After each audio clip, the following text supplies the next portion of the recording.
संगमेश्वर तालुक्यातील कर्जोवे गावातील खाडी किनारी मोठ्या प्रमाणावर कांदळवनाची तोड करून अनधिकृतरित्या वाळू उत्खनन सुरू असल्याचा गंभीर आरोप स्थानिक ग्रामस्थ आणि सरपंचांनी केलाय। ग्रामपंचायतीनं वाळू उपसा रोखण्यासाठी औपचारिक ठराव मंजूर करून देखील प्रत्यक्षात उत्खनन थांबलं नसून उलट पंपाद्वारे बेसुमार वाळू उपसा सुरू असल्याचे चित्र पाहायला मिळतंय। स्थानिकांच्या म्हणण्यानुसार गेल्या काही महिन्यांपासून खाडी परिसरातील कांदळवन झपाट्यानं नष्ट होऊ लागलंय।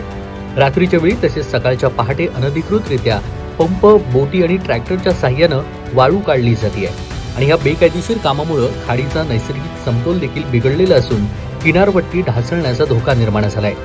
ग्रामपंचायत सदस्यांनी सांगितलं की वाळू उत्खनन थांबवण्यासाठी सभा घेऊन ठराव मंजूर केला, सोबतच अनेक वेळा महसूल विभाग, खनिकर्म विभाग आणि पोलीस ठाण्यामध्ये तक्रारी नोंदवण्यात आल्या। तक्रार करून देखील कोणतीही ठोस कारवाई होत नाहीये। उलट उत्खनन करणाऱ्यांना प्रशासनाचा पाठिंबा मिळत असल्याचा संशय ग्रामस्थांनी व्यक्त केलाय, असा आरोप सरपंच आणि ग्रामस्थांनी केला।